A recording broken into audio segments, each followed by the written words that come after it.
Cara, envelhecimento populacional, né? E um deslocamento desse eixo de poder e crescimento econômico também, mais para a Eurásia ali. Então, você começa a ver países do entorno da China e a própria China, eles são países que têm métricas sociais que são gigantescas, assim, no sentido de, quantas pessoas a China garantiu a segurança alimentar nas últimas décadas? Quantas pessoas saíram da pobreza e da extrema pobreza na China e no Sudeste Asiático como um todo, sabe?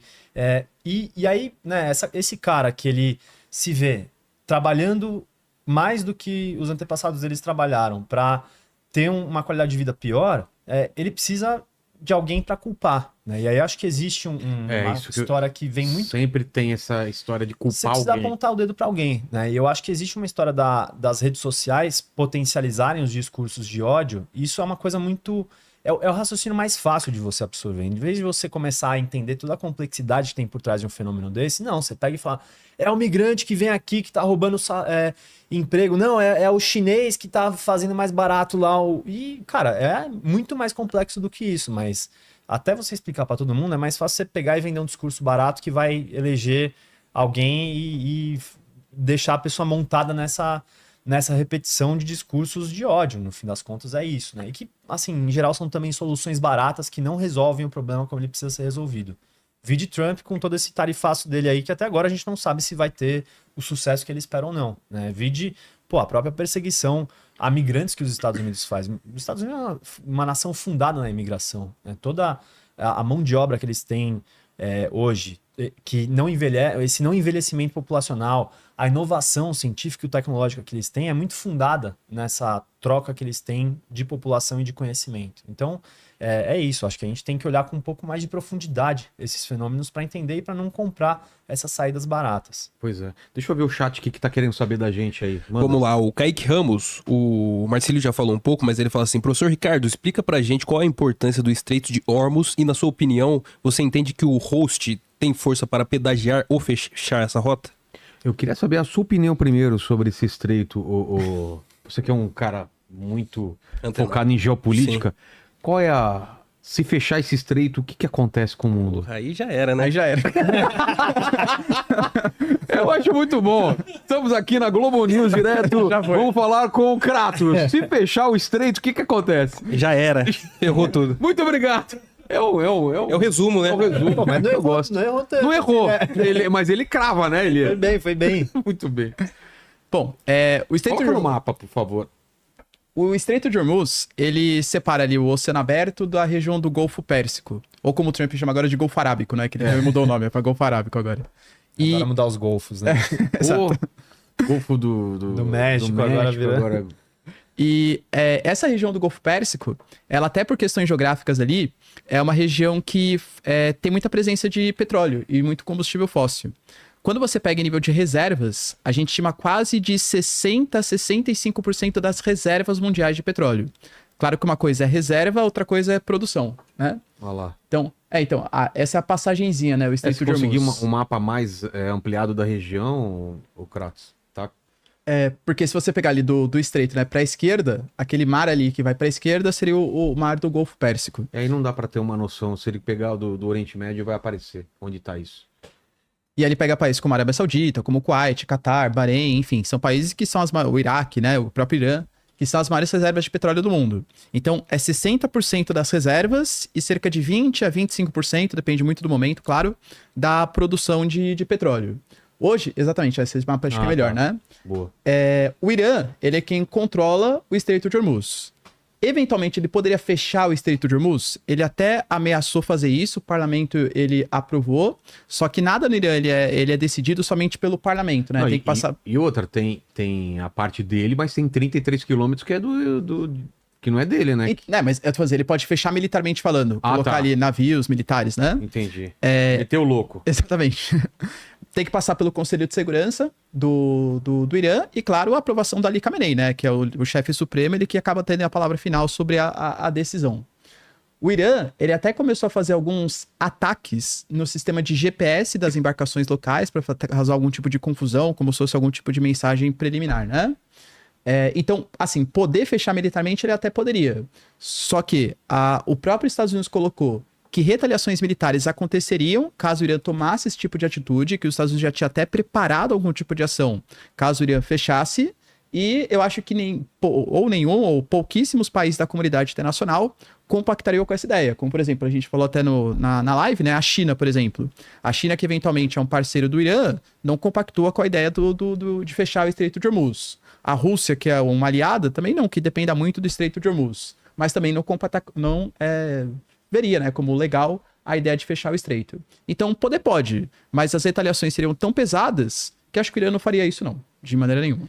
E acho que ele arruma uma treta maior ainda com esse monte de petroestados que tem ali no Golfo, né? Então, pô, pega aí Bahrein, Catar, Emirados Árabes Unidos, a própria Arábia Saudita, Kuwait, né? Cara, é muito dinheiro envolvido, né? É muita... Inclusive, são estados que, assim, eles já não estão pendendo pró-Irã, né? Inclusive por questões religiosas, né? Vale lembrar que o Irã é um país xiita, né? De maioria xiita, e esses outros estados, eles são países sunitas, né? Que são correntes diversas do Islã e que, assim, não é porque eles são os dois islâmicos que eles compactuam ou isso aproxima eles. Pelo contrário, muitas vezes é motivo para eles se odiarem mais ainda do que outras religiões, né? Então, é uma aposta bem arriscada o Irã ir por essa de fechar ali Hormuz.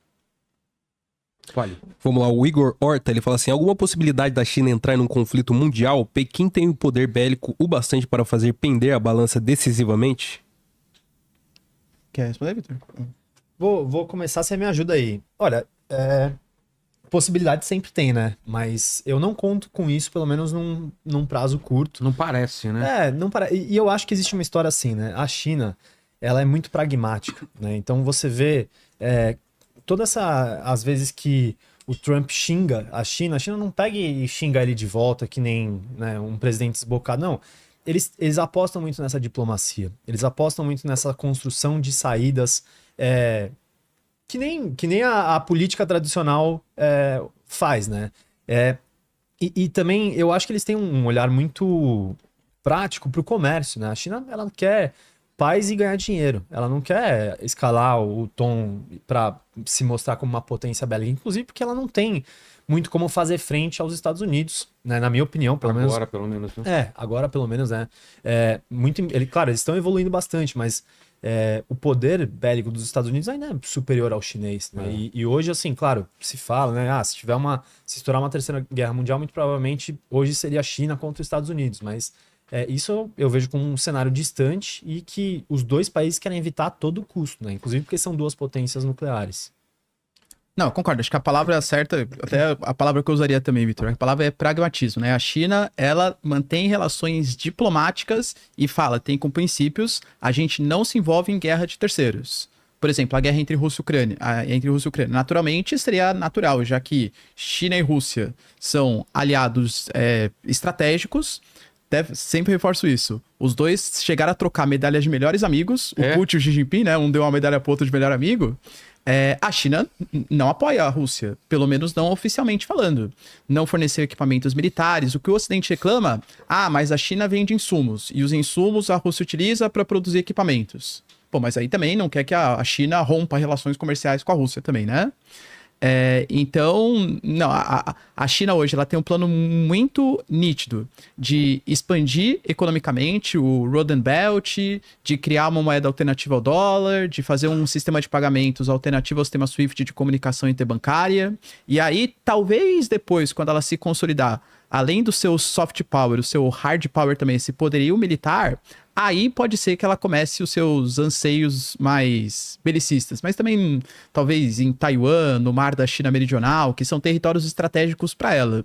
Mas, assim, conflito de terceiros, acho muito difícil. A China não mantém políticas belicistas. Quando você comentou do caso da USAID, por exemplo, tem até uma frase, né, que eu li, que tiveram 3 pessoas que ficaram muito felizes com cortar o financiamento da USAID. Que foi o Trump, o Elon Musk, pelo corte de gastos, e o Xi Jinping. Porque se a USAID não financia mais projetos em países da América Latina, em países africanos, é a oportunidade perfeita para a China suprir o vácuo e aumentar sua capacidade de influência em regiões que eram financiadas pelos americanos. Ela já está fazendo isso, né? E acho que só adicionando uma coisa rápida aqui, a China ela é muito menos suscetível a essas mudanças de ventos políticos, né? Então, ao passo que nas democracias em que existe alternância de poder, isso, né, deixa claro que não é uma crítica à democracia em si, é só uma análise de que, pô, diferente de um país como os Estados Unidos, que entra o Trump e, cara, muda completamente o tom e o discurso e as decisões de governo em comparação aos anos anteriores, a China, ela tem um planejamento, assim, de 50 anos dali em diante, sabe? É uma coisa muito mais consistente a longo prazo. E acho que isso, inclusive, ajuda a explicar toda essa ascensão chinesa, né? De um país que, pô, que tirou grande parte, passou de um país majoritariamente rural, campesino, com grandes problemas de fome, para um país altamente tecnológico. A gente, às vezes, até nem sabe o quanto, mas acho que isso mostra esse nível de organização e planejamento a longo prazo que eles conseguem ter. Isso é fruto de uma consistência de decisões, né? Eles não pegam e mudam de opinião. Não vem o Xi Jinping e solta um tweet falando um absurdo, né? Pois é.